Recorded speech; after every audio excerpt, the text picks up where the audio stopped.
দর্শক স্বাগত জানাচ্ছি ৭১ মুখোমুখি অনুষ্ঠানের সাথে আছে আমি শফিক আহমেদ।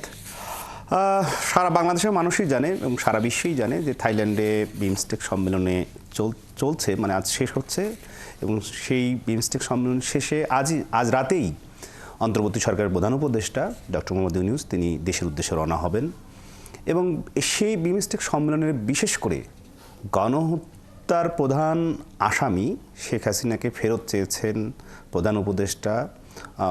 ভারতের প্রধানমন্ত্রী নরেন্দ্র মোদীর সাথে তার বৈঠক হয়েছে। সেই বৈঠকের বিষয়ে বিমস্টেক সম্মেলনের আরও আদ্যপান্ত বিষয়ে আমরা জানব, এবং একই সাথে আমরা এই ৭১ মুখোমুখি অনুষ্ঠান শুরুর বেশ কিছুক্ষণ আগেই আমরা জেনেছি যে প্রধান উপদেষ্টার অন্যতম, আমরা বলতে পারি যে অন্তর্বর্তী সরকারের যিনি হাই রিপ্রেজেন্টেটিভ ডক্টর খলিলুর রহমানকে মিয়ানমারের পক্ষ থেকে নিশ্চিত করা হয়েছে যে ১,৮০,০০০ রোহিঙ্গা প্রথম ধাপে তাদের নিজ বাসভূমে তারা ফেরত যাবেন।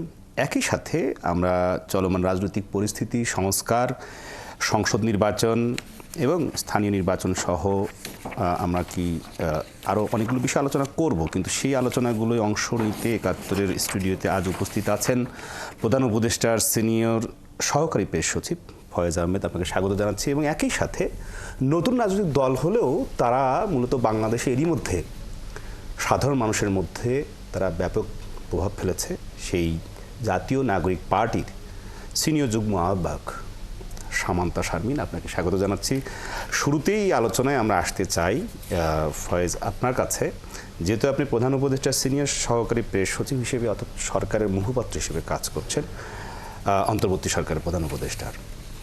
এই যে মিয়ানমার তারা বলছে যে ১,৮০,০০০ রোহিঙ্গা ফেরত নেবে, এই তালিকা বা এটা আসলে কীভাবে প্রক্রিয়াটা হবে কিভাবে? জি, আপনাকে ধন্যবাদ। সামান্তাকে শুভেচ্ছা, যারা দর্শক শুনছেন তাদেরকে শুভেচ্ছা জানাচ্ছি। দেখুন, একটু যদি আমি ব্যাকগ্রাউন্ড থেকে আসি, আমাদের রোহিঙ্গা ইস্যুটা বাংলাদেশের জন্য একটি অত্যন্ত গুরুত্বপূর্ণ, এবং এটা বেশ, আপনি যদি বলেন আমাদের বাংলাদেশের ঘাড়ে একটা বড় ধরনের বোঝা, সেটা দীর্ঘদিন থেকে আলোচনা হচ্ছিল। এই রোহিঙ্গাদেরকে বাংলাদেশে আশ্রয় দেয়া এবং রোহিঙ্গাদেরকে নিয়ে যত যা হয়েছে গত ১৫ বছরের যেই স্বৈরাচারী হাসিনা সরকারের সময়, সে সময় আপনারা যদি খেয়াল করে দেখবেন যে এখানে তার একটি রাজনৈতিক উদ্দেশ্য ছিল। শেখ হাসিনা এই রোহিঙ্গা ইস্যু দিয়ে নোবেল পুরস্কার সহ নানানভাবে বিশ্বের কাছে নিজেকে সমাদৃত করার নানান চেষ্টা করেছেন, কিন্তু সেই চেষ্টায় যখন তিনি ব্যর্থ হয়েছেন, তিনি এই রোহিঙ্গাদেরকে, যদি আমি খুব সরাসরি বলি তাহলে সারা পৃথিবীর কাছে সন্ত্রাসী হিসেবে পরিচয় করে দেওয়ার এক ধরনের প্রবণতা তার মধ্যে শেষ সময় দেখা গেছে। আওয়ামী লীগ সরকারের যে কূটনৈতিক চরম ব্যর্থতা, সেই ব্যর্থতার কারণে রোহিঙ্গা ইস্যুটাই টোটালি, আমরা যদি দেখি গ্লোবাল যে ফোকাস, সেই ফোকাসের বাইরে চলে গিয়েছিল। আপনি যদি খেয়াল করেন যে গত ৮ আগস্ট অন্তর্বর্তী সরকার যখন দায়িত্ব গ্রহণ করে, এর পরপরই একজন হাই রিপ্রেজেন্টেটিভ খলিলুর রহমানকে যেটি নেওয়া হয়েছে, ওনার কিন্তু অন্যতম কাজের যে এরিয়া সেটা হচ্ছে রোহিঙ্গা। অর্থাৎ সরকার শুরু থেকেই রোহিঙ্গা ইস্যুটাকে বিশেষ গুরুত্ব দিয়ে বিবেচনা করেছে, যেটা আমরা আগের কূটনৈতিক ব্যর্থতার মধ্যে দিয়ে দেখেছি। রোহিঙ্গা ইস্যুটা টোটালি হারিয়ে গেছে। তো এর ফলে আপনি দেখুন, জাতিসংঘের মহাসচিব কিন্তু বাংলাদেশে এসেছেন। জাতিসংঘের মহাসচিব বাংলাদেশে শুধু আসেননি, উনি এই রোহিঙ্গা ক্যাম্পে উনি একদিন সারাদিন সময় কাটিয়েছেন। উনি ১,০০,০০০ রোহিঙ্গার সঙ্গে ইফতার করেছেন। সেখানে যেই বিষয়টা সবচেয়ে গুরুত্ব সহকারে আলোচনা হয়েছে, যে রোহিঙ্গারা বাংলাদেশে আছে, আপনি যদি তাদের বাস্তবতা বিবেচনা করেন, আমাদের এখানে রোহিঙ্গারা আমাদের এখানে আশ্রয় নিয়ে আছে। এই রোহিঙ্গারা কিন্তু মিয়ানমারের রাখাইনে তাদের নিজেদের পরিবার ছিল, তাদের সেখানে প্রতিপত্তি ছিল, তারা কেউ ওখানকার চেয়ারম্যান, গ্রামের ইউনিয়নের চেয়ারম্যান, কেউ গ্রামের মেম্বার, সেখানে অনেক শিক্ষক, অনেক প্রভাবশালী ব্যবসায়ী, অনেক লোক আছেন।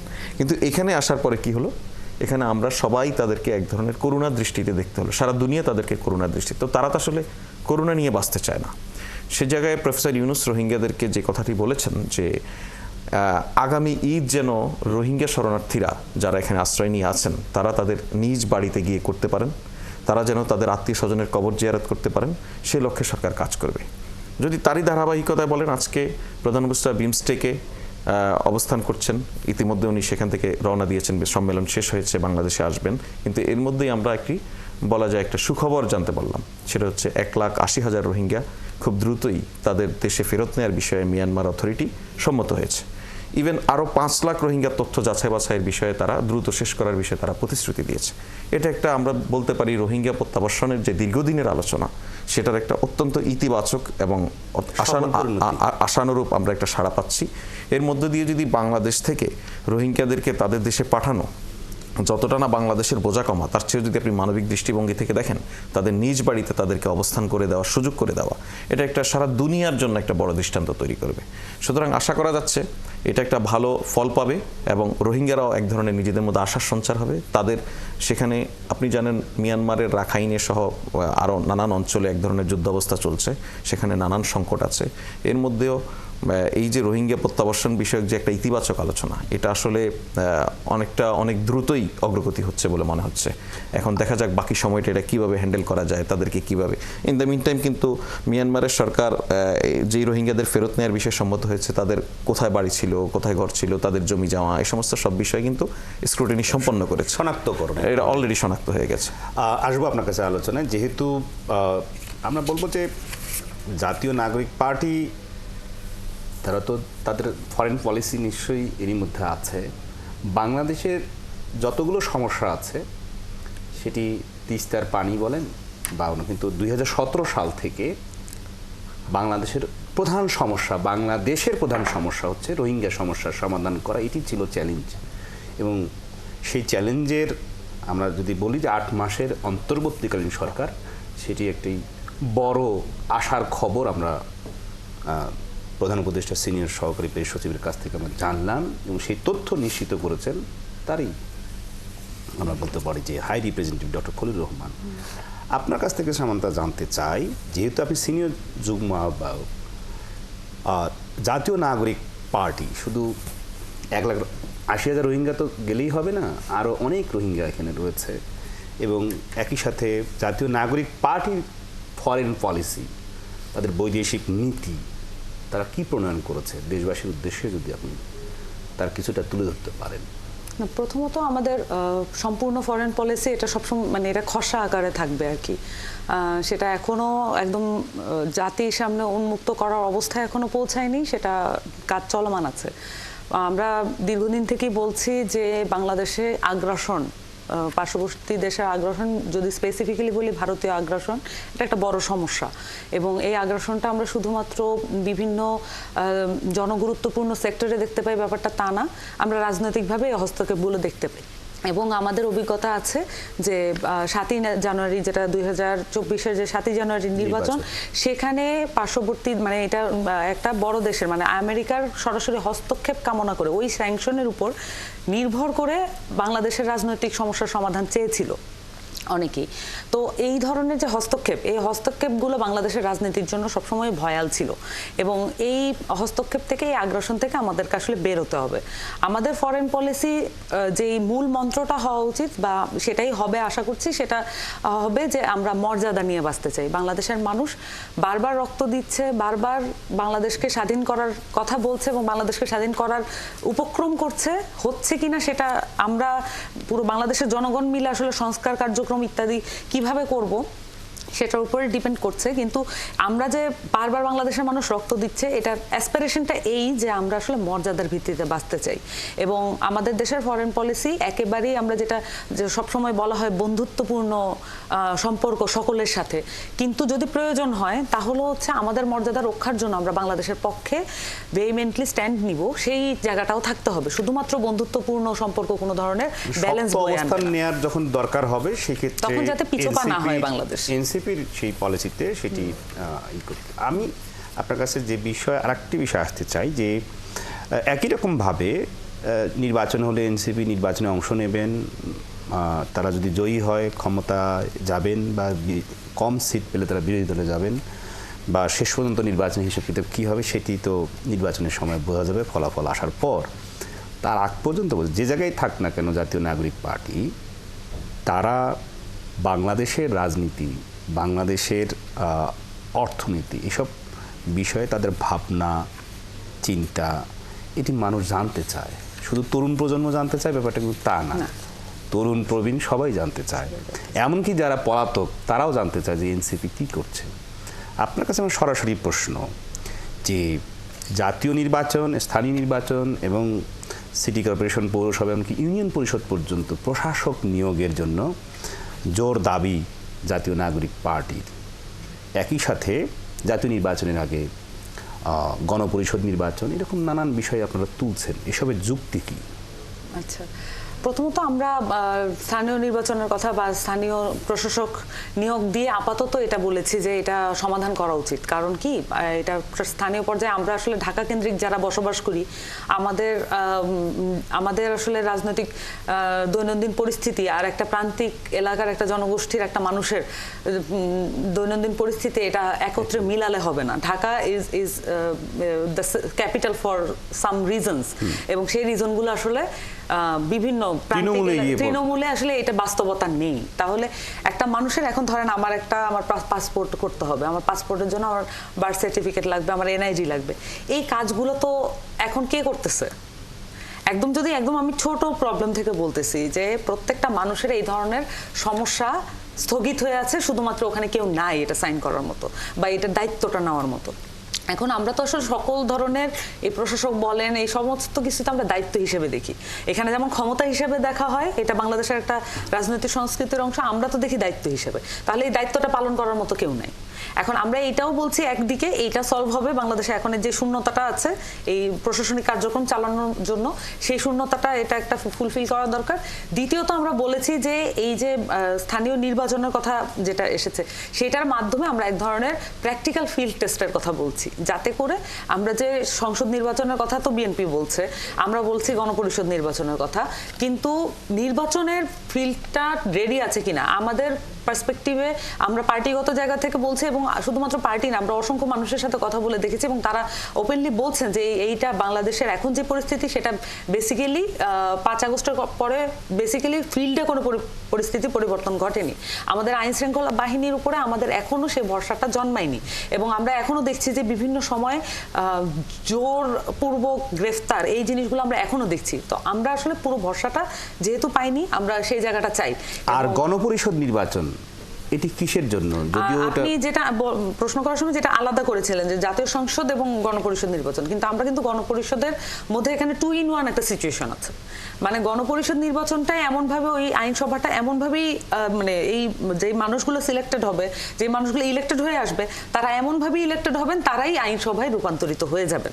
তার মানে হচ্ছে বাংলাদেশ কখনোই এক মুহূর্তের জন্য তার যে রাষ্ট্রীয় কাঠামো সেটাকে স্টপ করার বা সেটাকে স্থগিত রাখার কোনো প্রয়োজন পড়বে না। আমরা সেরকম একটা পদ্ধতির কথা, মানে যিনি গণপরিষদে নির্বাচিত হয়ে আসবেন তিনি পরবর্তী সময় আইনসভার সংসদের সদস্য হিসেবেই তিনি আবার তার দায়িত্ব পালন করবেন। মাঝখানে শুধু সংবিধান সংস্কারের জন্য প্রণয়নের কার্যক্রমটা কমপ্লিট হয়ে যাবে। এবং এইটা আমরা এই কারণে চিন্তা করেছি যে আমরা, মানে যদি এমনই উদ্দেশ্য হতো যে আমরা যেটা বলা হয় যে নির্বাচনকে আমরা প্রলম্বিত করার জন্য এই ধরনের আইডিয়া এনেছি, যদি সেটাই আমাদের উদ্দেশ্য হতো, শুধু আমরা গণপরিষদের কথা বলতে পারতাম। আমরা সকল রাজনৈতিক দলের জায়গাটা আমরা বুঝতে পারছি, এবং তাদেরও আসলে তাদের যেহেতু বড় রাজনৈতিক দল, এবং এই রাজনৈতিক দলগুলোর আসলে ওই মানে স্টেট ফাংশনারিতে না থাকলে তাদের এক ধরনের শূন্যতা তৈরি হয়। এই শূন্যতাকে আমরাও একনলেজ করি, আমরা মনে করি যে সেটাও তাদের বিভিন্ন আসনে বিভিন্ন জায়গায় তাদেরও ওই মানুষগুলোর জায়গাটা প্রয়োজন, এই জন্য রাজনৈতিকভাবে তাদের অ্যাক্টিভিটির প্রয়োজন। এই কারণে আমরা বলছি যে সেই সংসদ সদস্য যারা হবেন তারাই আইনসভায় পরিণত হয়ে যেতে পারে। নিশ্চয়ই সেসব বিষয়ে সরকারের পরিকল্পনা কি বা সরকার আসলে কি করতে চায় সেসব বিষয়ে আমরা বিস্তারিত জানবো, যেহেতু অন্তর্বর্তী সরকারের অর্থাৎ প্রধান উপদেষ্টার সিনিয়র সহকারী প্রেস সচিব ফয়েজ আহমেদ আমাদের সাথে আছেন। বিরতির পর আমরা নিশ্চয়ই সকল বিষয়ে আলোচনা করব। দর্শক, সাময়িক সময়ের জন্য আমরা বিরতিতে ফিরছি কিছুক্ষণ পর। দর্শক, বিরতির পর আবারও স্বাগত জানাচ্ছি ৭১ মুখোমুখি অনুষ্ঠানে। সাথে আছি আমি শফিক আহমেদ, এবং এই ৭১ মুখোমুখি অনুষ্ঠানে প্রধান উপদেষ্টার সিনিয়র সহকারী প্রেস সচিব ফয়েজ আহমেদ আছেন জাতীয় নাগরিক পার্টির সিনিয়র যুগ্ম আহ্বায়ক সামান্তা শারমিন। বিরতির আগে সামান্তা শারমিন আপনার কাছে আলোচনায় ছিলাম, এই বিরতির পর আমরা আসতে চাই, যেহেতু অন্তর্বর্তী সরকারের সিনিয়র সহকারী প্রেস সচিব, আমরা বলতে পারি যে সরকারের এক ধরনের মুখপাত্রের দায়িত্ব পালন করেন। সরকারের দিক থেকে সফলতার বিষয়টি আজ যেটি রোহিঙ্গা প্রত্যার্পণ নিয়ে আমরা নিশ্চিত হয়েছি, কিন্তু একই সাথে অন্তর্বর্তী সরকারের জন্য একটি নতুন চ্যালেঞ্জ যে বাংলাদেশ সহ 60টি দেশ তাদের মধ্যে নতুন শুল্ক আরোপ করেছে যুক্তরাষ্ট্র। এটি বাংলাদেশের কি ধরনের নেতিবাচক প্রভাব ফেলবে এবং কি মনে করেন আপনারা? দেখুন, এটা বা সেটি মোকাবেলা করার এটা একটা সারা পৃথিবীর জন্যই, এই 60টা দেশের জন্য না, শুধু ইউএস এর নিজের জন্য এটা একটা নিউ চ্যালেঞ্জ। এটা এখন কোন দেশ কিভাবে মোকাবেলা করে, কোন দেশ তার পলিসি কিভাবে ঠিক করে, সেটা একটা গুরুত্বপূর্ণ ইস্যু। বাংলাদেশ কিভাবে ক্ষতিগ্রস্ত হবে, তার পাশাপাশি যেটা আরো গুরুত্বপূর্ণ ইস্যু হচ্ছে এইটার ইমপ্লিমেন্টেশনের যে প্রসেস, সেইটা কি হবে। এটা কয়েকদিনের মধ্যে, আশা করা যায় 1 সপ্তাহ 2 সপ্তাহের মধ্যে পুরোপুরি ক্লিয়ার হয়ে যাবে। তখন দেশগুলি ঠিক করতে পারবে তারা তাদের পলিসি কিভাবে ঠিক করবে। আর আপনাকে আমি যেটা উল্লেখ করা প্রয়োজন, যে এখানে ওয়ার্ল্ড ট্রেড অর্গানাইজেশনের একটা রুলস আছে, সেটা হচ্ছে মোস্ট ফেভার নেশনস। বাংলাদেশ কিন্তু এই মোস্ট ফেভার নেশনসের মধ্যে একটা, ইউএস এর কাছে। সো এই মোস্ট ফেভার নেশনসের মধ্যে একটা হিসেবে বাংলাদেশের জন্য যে 37% বলা হয়েছে, ঘোষণা হয়েছে, এটা কিন্তু টোটাল, অর্থাৎ আগে যেই 15% ছিল সেই 15%-এর সঙ্গে কিন্তু 37% যোগ হচ্ছে না, টোটাল 37% হচ্ছে। অপরদিকে আপনি যদি চায়নাটা হিসাব করেন, সেখানে সম্ভবত 34% যুক্ত হলো, সেটা কিন্তু তার আগে যাচ্ছিল তার সঙ্গে যোগ হবে। একই সঙ্গে পাকিস্তানের ক্ষেত্রে যদি দেখেন, পাকিস্তানে 29%, সেটাও তার আগে যা ছিল সেটার সঙ্গে যোগ হবে। সুতরাং ওই বিবেচনা থেকে যদি আমরা দেখি, আমি বিশ্বাস করি আমাদের ইকোনমিক্স যারা আছেন তারা নানান পরিসরে এটা রিভিউ করছেন, কাজ করছেন। আমাদের এনবিআর প্রাতিষ্ঠানিকভাবে এটাকে রিভিউ করছেন, দেখছেন কি হবে এটার। আমাদের ধারণা এর ফলে শুল্ক বাড়বে, এটা সত্য, কিন্তু আমাদের অর্ডার কমে যাওয়ার সম্ভাবনা নেই। মানে বাংলাদেশে গার্মেন্টস সেক্টরে যে কার্যাদেশ যে ধারাবাহিকভাবে আসা শুরু করেছে, সেটি সেটা আপনার হিসেবে সেটি কি 37%, যেটা আপনি বলছেন যে সেটি 15% বাদ দিয়ে তাহলে 22%, নতুন 22% যুক্ত হবে। কিন্তু অন্য দেশে একই ক্ষেত্রে আপনি পাকিস্তানের ক্ষেত্রে 29% মোস্ট ফেভার নেশন না, মোস্ট ফেভার নেশন না, তো মোস্ট ফেভার নেশন এবং এই 22%, জি, এইটির ফলে বাংলাদেশ থেকে কার্যাদেশ অন্য দেশে ফিরে যাওয়ার কোনো আশঙ্কা আছে? ফিরে যাওয়া না, আমাদের বাড়ার সম্ভাবনা আছে। কিভাবে? শুল্ক বাড়লেও আমাদের, কারণ অন্য দেশগুলিতে যেটা যুক্ত হচ্ছে দেখুন, সেটা কিন্তু তার আগে যেটা ছিল সেটার সঙ্গে যোগ হচ্ছে। যেগুলি মোস্ট ফেভার নেশনের বাইরে, যারা আমার কম্পিটিটর, সেখানে চায়না এবং আপনার পাকিস্তান মোস্ট ফেভার নেশনের মধ্যে নেই ইউএসের জন্য।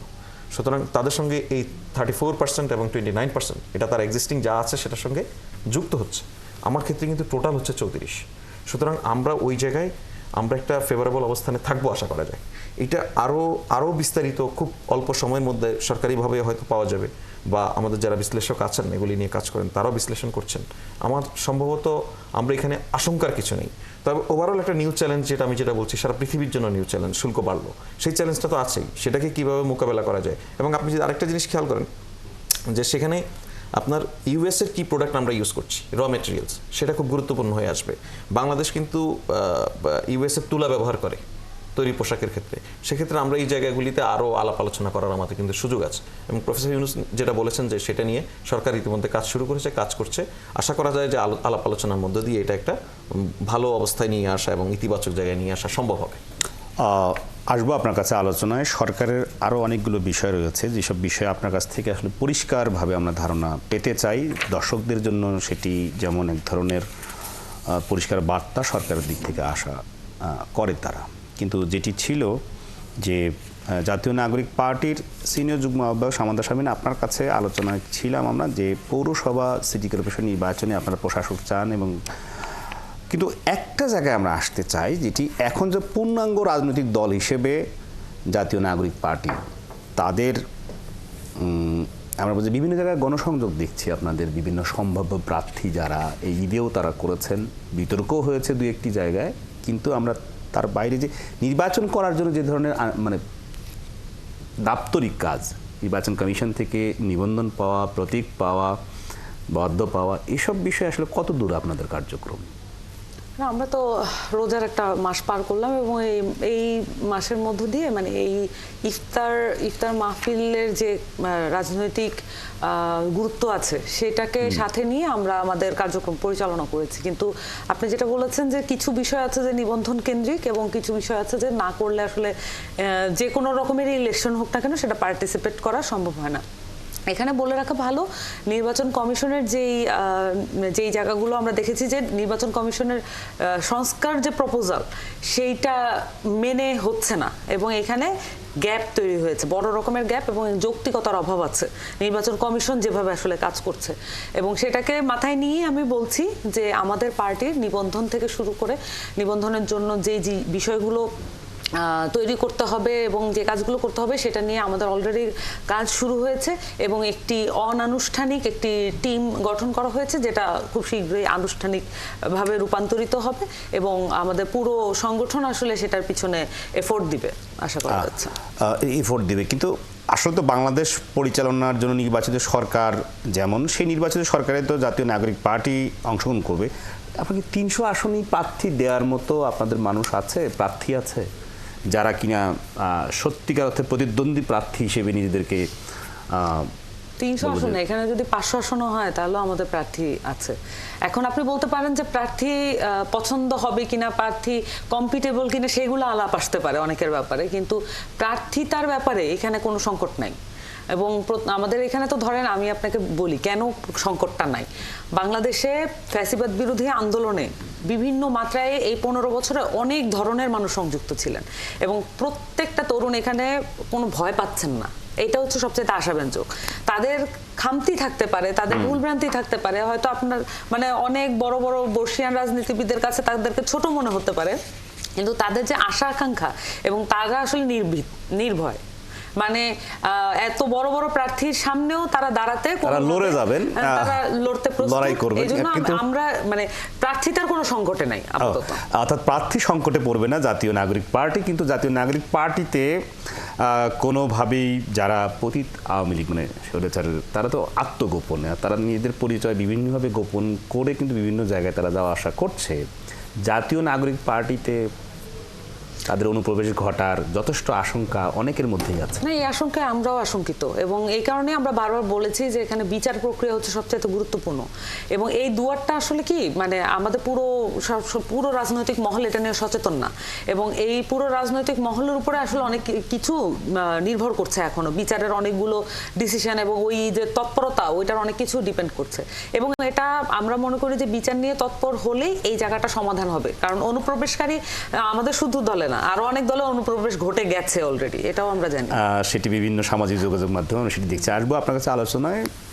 এই পর্যায়ে ফয়েজ আহমেদ, আপনার কাছে আসতে চাই।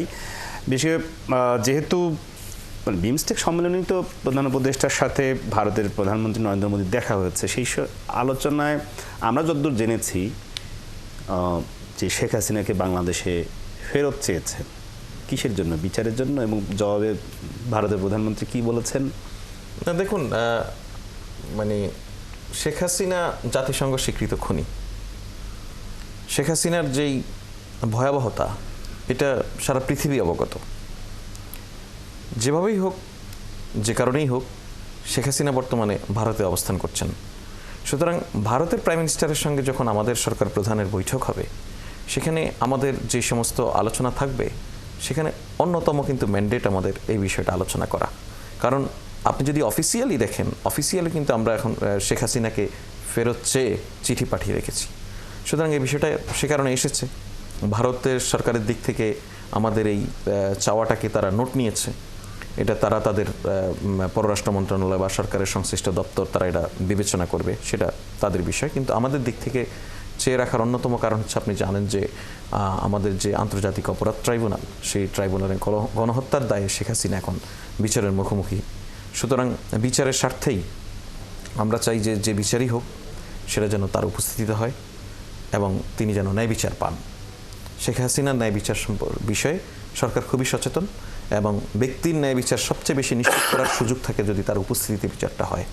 সুতরাং দেশের মানুষের এই একজন সামন্তা বলছিলেন যে বিচার খুব গুরুত্বপূর্ণ। সো আপনি এখানে জাতিসংঘের হিসাব মতে 1400 মানুষ আপনি হত্যা করেছেন, এবং জাতিসংঘের ফাইন্ডিংস হচ্ছে যে আপনি নির্দেশ দিয়েছেন হত্যা করার জন্য, আপনি নির্দেশ দিয়েছেন হত্যা করার পর লাশ সরিয়ে ফেলার জন্য, গুম করার জন্য। যেই ট্রেন্ডটা উনি আসলে 17 বছর ধরে করে আসছেন, গুমে লাশ সরিয়ে ফেলা, এই জায়গাগুলিতে উনি খুবই মানে ভালো অভিজ্ঞ মানুষ। সেই তার অভিজ্ঞতা শেষ সময় পর্যন্ত উনি কাজে লাগিয়েছেন, এটা জাতিসংঘের রিপোর্টে কিন্তু বের হয়ে এসেছে। সুতরাং এই বিষয়টা একরকম আন্তর্জাতিকভাবে স্বীকৃত যে সে খুনি, আপনি একটা কথা বলছেন, সুতরাং তার বিচার এখানে হওয়া। যদি ফিরে আসেন, আপনি বলছেন যে শেখ হাসিনার বিচারও যেন সুষ্ঠু এবং ন্যায় বিচার হয়। অফকোর্স সরকার সেই দিক থেকে ট্রাইব্যুনালকে একজন ব্যক্তি, তিনি যত বড় আসামিই হোক না কেন, যদি কোনো আইনজীবী না আসে, তাহলে সরকারকে নিজের আইনে যেটা বলা আছে যে সরকার, রাষ্ট্র তখন নিজেই তার পক্ষে। হ্যাঁ, এটা তো এক্সিস্টিং ল অনুযায়ী আছে, কোনো মানুষই তো তার ডিফেন্সের বাইরে থাকবে না। শেখ হাসিনার জন্য যদি কোনো আইনজীবী যদি দাঁড়াতে না চায়, আমার মনে হয় না সে তেমনটা হবে। যদি দাঁড়াতে না, ইতিমধ্যে আমরা দুই একজনের কাছ থেকে, আইনজীবীর কাছ থেকে ঘোষণা পেয়েছি ওনারা শেখ হাসিনার পক্ষে হয়ে লড়বেন। সুতরাং সেটা তো সরকার অবশ্যই ওয়েলকাম করে। সবচেয়ে বেশি জরুরি হচ্ছে দুইটা বিষয়, একটা হচ্ছে সরকার ইন্ডিয়ার কাছ থেকে তাকে ফেরত চাওয়া, আরেকটা বিষয় হচ্ছে শেখ হাসিনার সৎসাহস দেখানো। উনি যেখান থেকে ওখান থেকে বারবার এখনো বলছেন, যদিও উনি নানান মাধ্যমে যে সমস্ত বার্তা বিবৃতি দেন, ওনার মধ্যে যে একটা খুনের নেশা, সেটা এখনো পুরোপুরি কাটেনি। সেজন্য উনি সারা পৃথিবীর জন্য বিপজ্জনক। আমরা আশা করব যে ভারত এমন একটি বিপজ্জনক এলিমেন্টকে নিজের কাছে না রেখে বাংলাদেশে বিচারের মুখোমুখি হওয়ার সুযোগ করে দেবে। সেজন্য তাকে দেশে পাঠানো, ফেরত দেওয়া অত্যন্ত জরুরি, অত্যন্ত জরুরি। এবং ন্যায় বিচারের সাথেই শেখ হাসিনাকে ফেরত চান অন্তর্বর্তী সরকারের প্রধান উপদেষ্টা ডক্টর মোহাম্মদ ইউনূস। সেই ফেরত আসার বিষয়টি নিশ্চয়ই কূটনীতিক চ্যানেলের মধ্য দিয়েই আগামী দিনে পরিষ্কার হবে। দর্শক, আবারও আমরা বিরতিতে যাচ্ছি, ফিরছি কিছুক্ষণ পর। দর্শক, বিরতির পর আবারও স্বাগত জানাচ্ছি ৭১-এর মুখোমুখি অনুষ্ঠানের সাথে আছে আমি শফিক আহমেদ। এবং এই পর্যায়ে আমরা মূলত, এটি বিরতির পর কম সময় আছে আমাদের কাছে, কিন্তু আমরা মূল আলোচনায় আসতে চাই।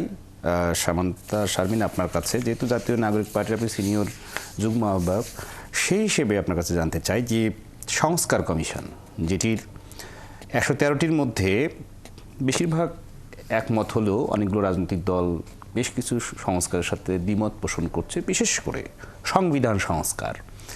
এবং আপনি বলছিলেন যে গণপরিষদ নির্বাচন, সেটি কি সব কিছু করে আগামী ডিসেম্বর বা জানুয়ারি থেকে নির্বাচনের যাত্রা করা শুরু, মানে সুযোগ আছে বা সম্ভাবনা কতটুকু দেখেন আপনি? দেখেন, আমি যদি এটা আমার পার্টির মত না, এটা ইনফর্মাল, যেহেতু আমি আমার ব্যক্তিগত মতটা বলি, যদি সকল পার্টির, সকল রাজনৈতিক দলের পক্ষের সহযোগিতা থাকে বিচার এবং সংস্কারের প্রতি, তাহলে আগামী ৩ মাসের মধ্যে নির্বাচন দেওয়া সম্ভব। এটা অন্তর্বর্তীকালীন সরকারও বলছে। কিন্তু তারা একটা টাইমলাইন দিয়েছে যে সব কিছু বাস্তবিক অবস্থা অনেক কিছু বিচার করে একটা টাইমলাইন দিয়েছে, যেটা হয়তো টাইট শিডিউল মনে হচ্ছে, অনেকের কাছে মনে হচ্ছে এটা অনেক টু লেট। এত মানে সব পক্ষের আসলে মতামতের মাঝামাঝি একটা টাইমলাইন, কিন্তু সেটা তো অবশ্যই সম্ভব। কিন্তু সবচেয়ে বেশি যেটা আমার কাছে মনে হয় যে আমাদের লক্ষ্য করা উচিত, যে বিচার এবং সংস্কার এই দুইটা বিষয়ে সকল পক্ষের ঐক্যমতটা এত কঠিন হচ্ছে কেন? এটা তো কঠিন হওয়ার কথা না, কারণ নির্বাচনের জন্য শুধুমাত্র বিএনপি অপেক্ষা করছে ব্যাপারটা কিন্তু তা না, আমরা নিজেরাও অপেক্ষা করছি। কেন করছি? আমাদের দেশের মানুষ গত 15 বছর নিজের আঙ্গুলে এই ছাপটা দিতে পারেনি, এই আঙ্গুলে এই ছাপটা দিতে পারেনি। যারা পড়াশোনা জানে না তারা এখানে ছাপটা লাগাতে পারেনি। এটার কিন্তু একটা ইমোশনাল ব্যাগেজ আছে। তাহলে এই যে 3টা, তারপর আবার 3টা অবৈধ নির্বাচনের ভার টানা, এটা ঐতিহাসিক দায় টানা, এটা পুরোটাই আসলে একটা কঠিন পর্যায়ে এসে দাঁড়িয়েছে আমাদের জন্য। আমরা চাচ্ছি না যেই নেক্সট নির্বাচন, এটা নিয়ে কোনো ধরনের প্রশ্নবিদ্ধতা থাকুক, কোনো ধরনের সন্দেহের অবকাশ থাকুক। এই কারণে আমরা চাচ্ছি যে সংস্কার, তারপর হচ্ছে বিচার, এই জায়গাগুলো একটা জায়গা, আপনি যেটা বললেন আওয়ামী লীগের অনুপ্রবেশ, এখন যদি বিচারগুলো না হয়, এলাকায় এলাকায় যদি মামলাগুলো ঠিকঠাকভাবে না হয়, এলাকায় মামলা বাণিজ্য এখনো চলতেছে, এই জায়গাগুলো যদি অ্যাড্রেস করা না হয়, তাহলে আমরা কিভাবে একটা আওয়ামী লীগের প্রার্থীকে কোনো না কোনো ব্যানারে দাঁড়াতে কি বাধা দিবে? তাকে তো বাধা দেওয়ার কোনো জায়গা আমরা এখনো দেখতে পাচ্ছি না।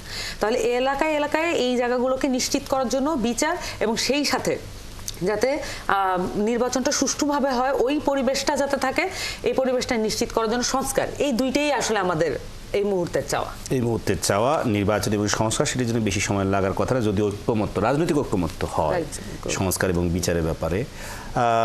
আরেকটি বিষয় রাজনীতিতে এই মুহূর্তে খুব মানে পরস্পর বিরোধী অবস্থানের কথা আমরা বলবো না, কিন্তু দ্বিমতের কথা বলবো, যে আওয়ামী লীগ নিষিদ্ধকরণের ক্ষেত্রে, সেটির ক্ষেত্রে কেউ কেউ মনে করেন, কোনো রাজনৈতিক দল মনে করেন যে সরকার তার নির্বাহী আদেশেই করতে পারেন, আবার অনেক রাজনৈতিক দল মনে করেন যে এটি বিচার বিভাগের পক্ষ থেকেই সেই আওয়ামী লীগ নিষিদ্ধকরণের প্রক্রিয়াটি সম্পূর্ণ হোক।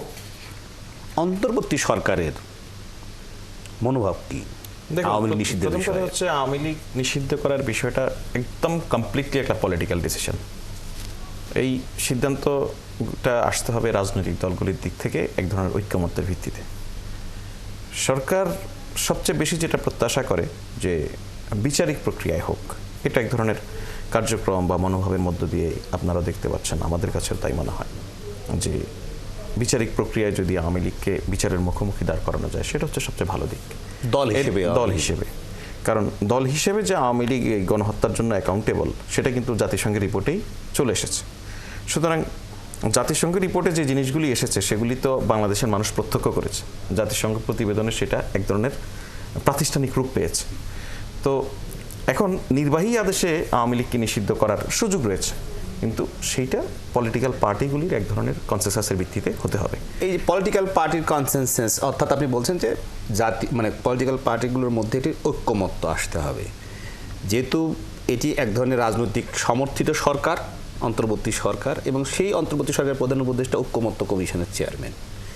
ঐক্যমত্য কমিশনের মিটিংয়ে আপনারা তো থাকেন, সেসব জায়গায় কি এই আওয়ামী লীগ নিষিদ্ধের বিষয়ে কোনো এজেন্ডা আছে, বা তারা কি আলোচনা করেন, বা সরকারের দিক থেকে কি এখন পর্যন্ত চাওয়া হয়? এখন পর্যন্ত কমিশনের মিটিংয়ে, ধরুন ঐক্যমত্য কমিশনের যদি বলি আমরা, সকল পার্টি নিয়ে মিটিংতে একটা হয়েছে। এর বাইরে এখন কমিশন যে কাজটা করছে আলাদা আলাদা পার্টিগুলি নিয়ে মিটিং করছে, সেটা একটা বাস্তবতা। আরেকটা হচ্ছে আবার সকল পার্টি নিয়ে সামনে মিটিং হতে পারে, সেখানে এটা এজেন্ডা হিসেবে আসবে কি আসবে না সেটা খুব বেশি গুরুত্বপূর্ণ না। এটা কিন্তু রাজনৈতিক দলগুলির ভিতর থেকেও প্রস্তাব হিসেবে আসতে পারে, সেখানে ডিসকাস হবে। এটা তেমন না যে একটা প্রস্তাব দিলাম আর পাশ করে ফেলা, এটা একটা দীর্ঘ আলোচনার বিষয় তৈরি হতে পারে।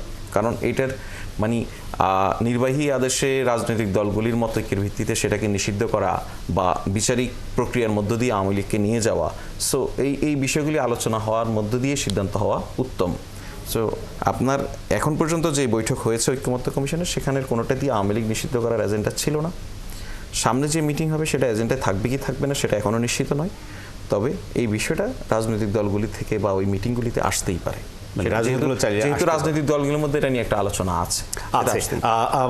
যেহেতু এনসিপি জাতীয় নাগরিক পার্টির তো অনেক বেশি ইনফ্লুয়েন্স আছে, সেই জাতীয় নাগরিক পার্টি কি যখন ঐক্যমত্যের সংলাপে অংশগ্রহণ করবে, তারা এমনি আপনারা বলছেন যে জাতীয় নাগরিক পার্টি বলছে যে আওয়ামী লীগ নিষিদ্ধ চান, ঐক্যমত্যের কমিশনে কি আপনার এজেন্ডা হিসেবে এটিকে নিয়ে আসতে ইনফ্লুয়েন্স কোথায় আছে? না, আমি বলছি যে মানুষের মধ্যে আছে যে জাতীয় নাগরিক পার্টি আওয়ামী লীগ নিষিদ্ধের ব্যাপারে সবচেয়ে বেশি সোচ্চার।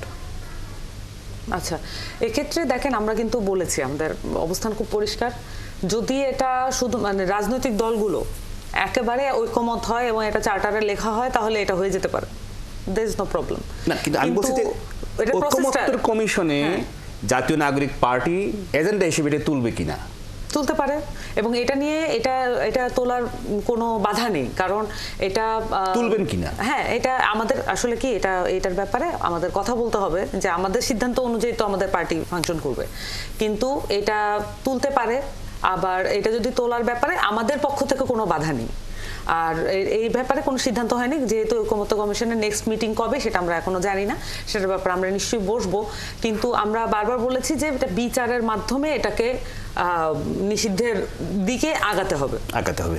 এবং একই রকম বক্তব্য কিন্তু ইঙ্গিত করেছেন অন্তর্বর্তী সরকারের অর্থাৎ প্রধান উপদেষ্টা সিনিয়র সহকারী প্রেস সচিব ফয়েজ আহমেদ। আওয়ামী লীগ নিষিদ্ধ হোক, সেটি পরস্পর বিরোধী মত না হলেও দ্বিমত থাকতে পারে যে সেই পদ্ধতি প্রক্রিয়া নিয়ে। এবং একই রকমভাবে বাংলাদেশে আশ্রয় নেওয়া রোহিঙ্গারা 2017 সাল থেকে নানান আশঙ্কা তৈরি হলেও শেষ পর্যন্ত ফেরত যাওয়ার এটি সিদ্ধান্ত হয়েছে 1,80,000 রোহিঙ্গা। একই রকমভাবে বিমস্টেক সম্মেলন শেষে কি অর্জন, কি প্রাপ্তি, কি আশা আমরা পেলাম, সেটি হয়তো আগামীকাল সংবাদ মাধ্যমে আসবে এবং অন্তর্বর্তী সরকারের পক্ষ থেকে সেটি বিস্তারিত তুলে ধরা হবে। দর্শক, ৭১ মুখোমুখি অনুষ্ঠানে আজ আমরা অনেকগুলো বিষয় অবতারণা করেছি এবং একই রকমভাবে অনেকগুলো বিষয়ে সরকারের মত এবং রাজনৈতিক দলের বিশেষ জাতীয় নাগরিক পার্টির মতামত আমরা জানতে চেয়েছি এবং জানতে পেরেছি বেশ কিছু বিষয়ে। আবারও বিস্তারিত আলোচনা নিয়ে আমরা আরেকবার যুক্ত হব আরেকদিন অন্য কোনো বিষয়ে। দর্শক, ৭১ মুখোমুখি অনুষ্ঠান আজ এ পর্যন্তই।